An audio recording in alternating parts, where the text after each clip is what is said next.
শুধু তাই নয়, কোনো গ্রামে কোনো মহল্লায় যদি আগুন লেগে যায় সেটা থামানো কি সম্ভব? থামানো যাবে একমাত্র পানি দিয়ে। কথা বলেন ঠিক কিনা? তাহলে আগুনের শক্তি আছে না নাই? এখন আরেকটু বুঝাই, আগুন যেমন ক্ষতি করে তেমন উপকার করে কিনা।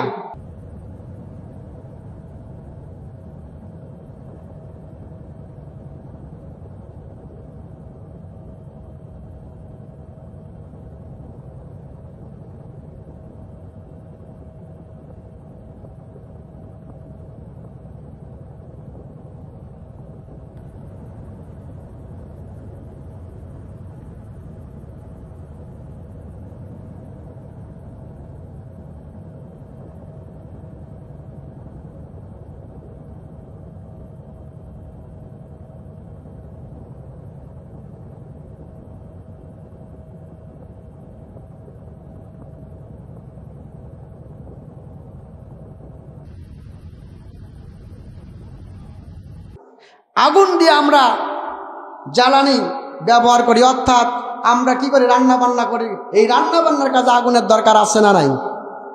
তারপরে একটি যাই, যখন আল্লাহ পাক রব্বুল আলামিন হযরত ইব্রাহিম আলাইহিস সালামকে এই পৃথিবীতে নমরুদের বিরুদ্ধে প্রেরণ করলেন, নমরুদ যখন আগুনের মধ্যে ফেলানোর সিদ্ধান্ত করলেন, তখন এই আগুনের পাওয়ার ছিল কিনা? নমরুদরা পর্যন্ত বলে চিন্তা করেছে যে আগুনের শক্তি বেশি, এবার ইব্রাহিমকে আগুনে ফেলানো দরকার। ঠিক কিনা বলেন?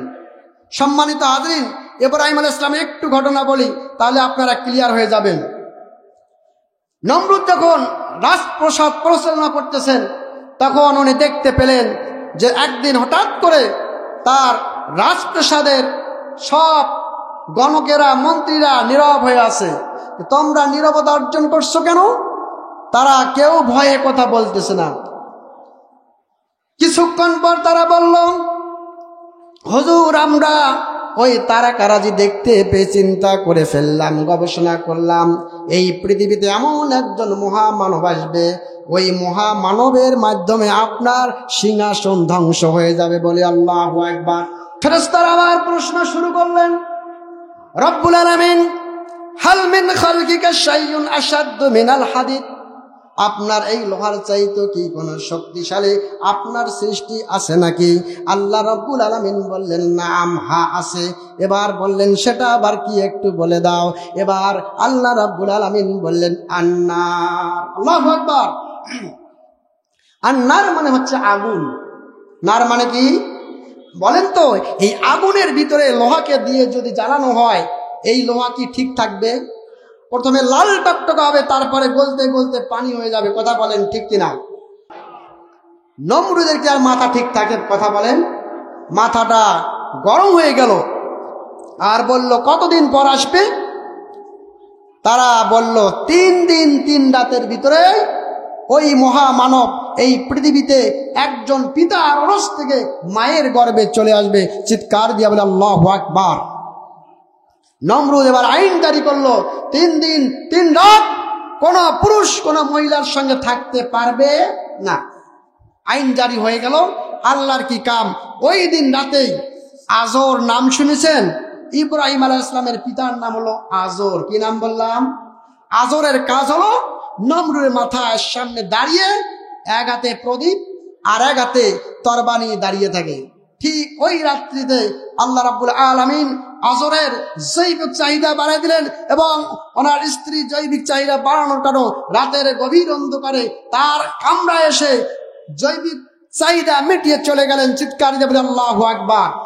পরের দিন সকালবেলা এবার নমরুদ প্রশ্ন করলো, কি খবর, ঠিক আছে তো?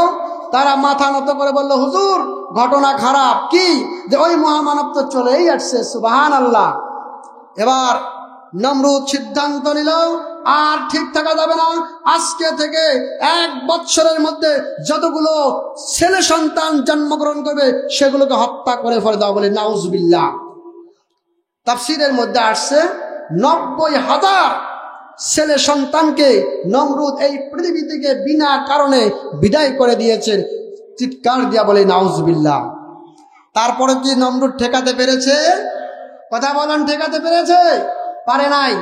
আল্লাহ রাব্বুল আলামিন চেয়েছেন এই পৃথিবীতে তার বিরুদ্ধে একজন নবীকে আগমন করাবেন, আল্লাহ পাক তাই করেছেন। কথা বলেন ঠিক কিনা?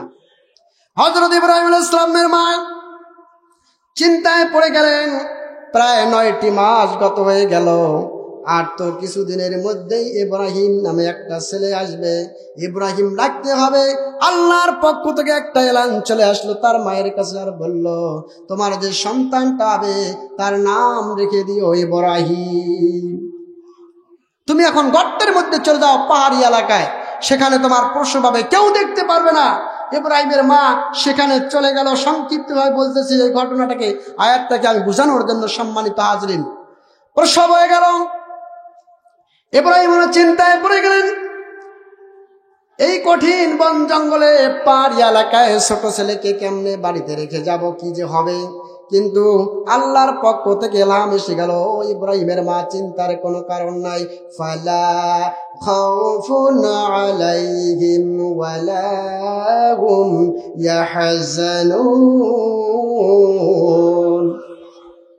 ও ইব্রাহিমের মা, চিন্তার কোনো কারণ নাই, ভয়েরও কোনো কারণ নাই। তুমি সন্তান জন্ম দিয়েছ, আর এর দেখাশোনার দায়িত্ব আমার। সুবহানাল্লাহ কোন? জন্ম দেওয়ার দায়িত্ব তোমার, আর আমি আল্লাহ রাব্বুল আলামিন, দেখাশোনার দায়িত্ব হলো আমার আল্লাহ। ইব্রাহিমের মা বাড়িতে গেলেন। 1 সপ্তাহ পরে এসে দেখে ইব্রাহিম মুখের মধ্যে আঙ্গুল দিচ্ছে। 2টি আঙ্গুল দিয়ে, একটা আঙ্গুল দিয়ে দুধ বার হচ্ছে, আর একটা আঙ্গুল দিয়ে মধু বের হচ্ছে। সুবহানাল্লাহ কোন? সুন্দর করে খাচ্ছে। ইব্রাহিমের মায়ের মনটা ভরে গেল। এইভাবে করে করে 7টি বছর কেটে গেল। সুবহানাল্লাহ। 7টি বছর যখন কেটে গেল, হঠাৎ করে ইব্রাহিম আলাইহিস সালাম তার মাকে জিজ্ঞেস করলেন, মা গো, আচ্ছা মা, তোমার আমার খোদাকে, রবকে, সৃষ্টিকর্তাকে প্রশ্ন আছে না নাই? আজকে ছেলেরা প্রশ্ন করে কিনা মায়ের কাছে? করে না? একটু জোরে বলেন।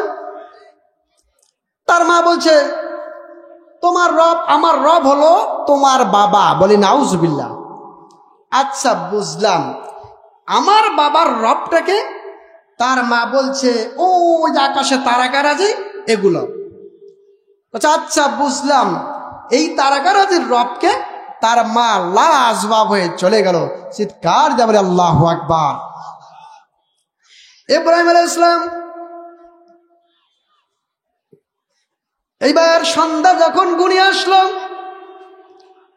আকাশের দিকে লক্ষ্য করল।